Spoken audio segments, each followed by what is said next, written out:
morning, everyone. Welcome or welcome back if you're new here. My name is Bella, and today I'm going to be showing you around my garden. It is exploding right now with weeds, flowers, vegetables. Everything is just going absolutely berserk because of all the rain that we've had, which is obviously amazing. But I just wanted to show you, mostly so that I can remember this in the winter time, because it just looks really beautiful right now. So I built this arbor for the garden with T-posts and chicken wire, and then ran a bunch of grapevine through it.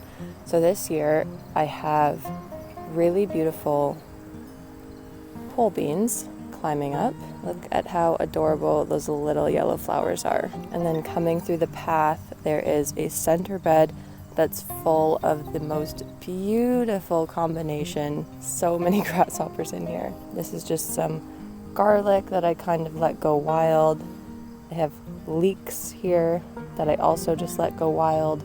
These are about 3 years old, and I just keep them because the flowers are really great for pollinators. I have zinnias. This is the first time I've grown these, and I really like it. Like, look at that flower head. Is that not so fun? I think this flower head has to be one of my absolute favorites in the entire garden. This variety is either Blue Point or State Fair. I'm not sure, but it's one of the jumbo varieties, and I absolutely love this color. And then intermixed in this entire center bed are Bright Lights, Cosmos, and Calendula that I saved seed from last year. This herb bed behind me is absolutely exploding also.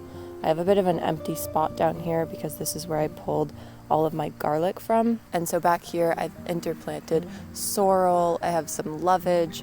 I also planted a whole bunch of bush beans here, but I do have a resident bunny that loves eating bush beans. Over here is anise hyssop and bee balm or monarda. These are some of my absolute favorite things to have in the garden because they really cover a lot of ground. They're perennial. They're also native species where I live, so they're really beneficial for pollinators. The bees and butterflies and hummingbirds are always going crazy on those flowers, and so I absolutely love them, and they pop up all over the garden. They spread very easily. Over here behind me I have a whole bed of lettuce. This is royal red lettuce, and I absolutely loved it. What I'm doing is letting all of the tops go to seed, and then I'm going to have tons of lettuce seed to work with.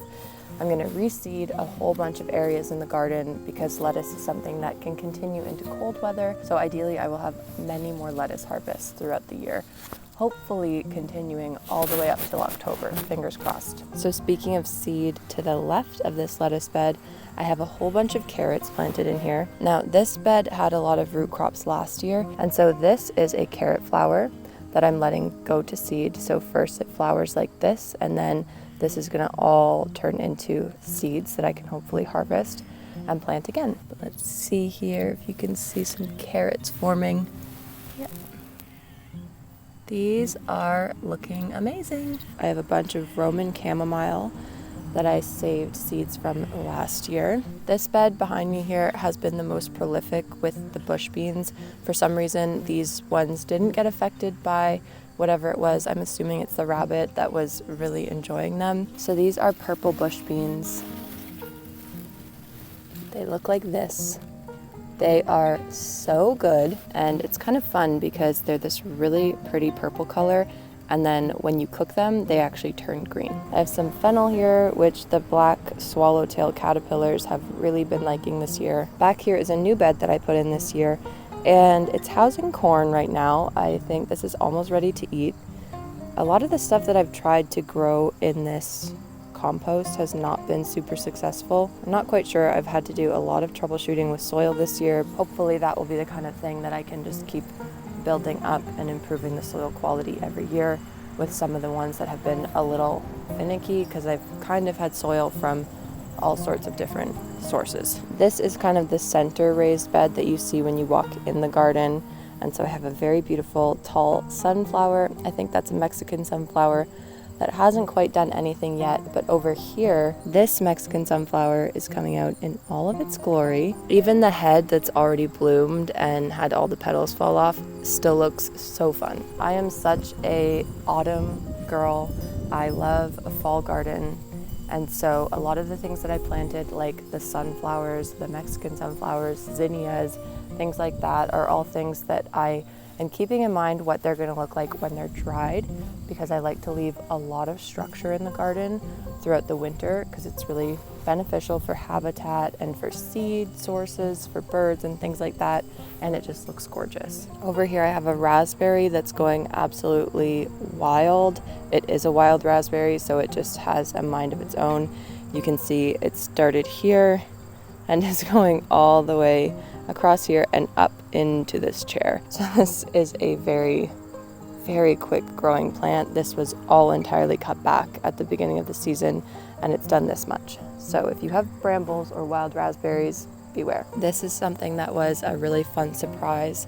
I had 1 or 2 Nigella plants last summer that I kind of forgot about, and then they popped up here in January because they just self-seeded, and I couldn't be happier because they are such a fun plant.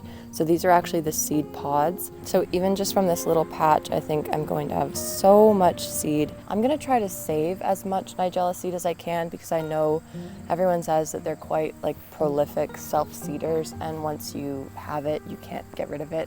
So I'm gonna try to sort of control the areas that it seeds in, but honestly, I don't think that it's going to be a problem having Nigella everywhere, because it's absolutely stunning. This is some more lettuce that I'm letting go to seed. I believe this is just romaine. It didn't really mature very much. I think that this didn't really form into heads, and it was just quite small, so I didn't harvest it that much because I just scattered, like broadcasted the seeds, when if I really wanted it to form into heads, I think I should have thinned them out a little bit more.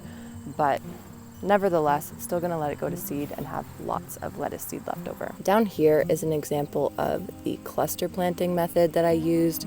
This is the method that Charles Dowding is so well known for. I can't remember exactly what he calls it, but basically you plant multiple seeds in one seed tray module, and they grow out from each other so that you can save a lot of space. They're just slightly smaller than if you space them out individually, but I'm really happy with how this went. So I have these little onion clusters all throughout the garden, and I'm really hoping, if the curing process goes to plan, that I can end up braiding some of the onions, because I think that would be beautiful. This behind me is a perfect example of nature just taking course better than you ever could. I cut back a bunch of my kale that was dying off from last year, and I just left all of the stalks here. So if you don't know, this is where the kale seeds are. It forms these like dry, almost look like beans kind of, and then inside, these are the seed pods, inside is where the seeds are. So then I came back like 2 days later, and look at, I have all of these kale microgreens. This is nuts. Look at this. You look at something like that and wonder why we put so much effort into sewing little modules, starting everything inside in the wintertime, when nature just does that itself. I definitely planted a lot this year so that the fall garden would be really gorgeous. Ignore this horrible mess of clover, but I wanted to show you this really beautiful variety of Rudbeckia. This is cherry brandy, and it just started to come into bloom. So we have some that are at different stages. You can see a ladybug is enjoying this one, but I'm just obsessed with this like deep wine color. I think I'll definitely be saving a lot of seeds from these because they are annual. I did actually think that they were perennial when I ordered them, so that was a little bit of a disappointment, but I'm definitely gonna try to save some seeds so that we can keep having these every year. Got some nasturtium hiding in here. These are usually one of my favorite flowers, and I have to say I just didn't plan out where I planted them well enough this year, so they didn't do exactly what I wanted. But this over here, this is a perennial that I purchased last year. Still has the tag in here somewhere. So this is Gaillardia. This plant has been so fun to watch. It's just so happy, so cute, and the flowers seriously have multiplied like crazy. I think they're just so sunny and happy, and it's been one of my favorite things to look at throughout the season.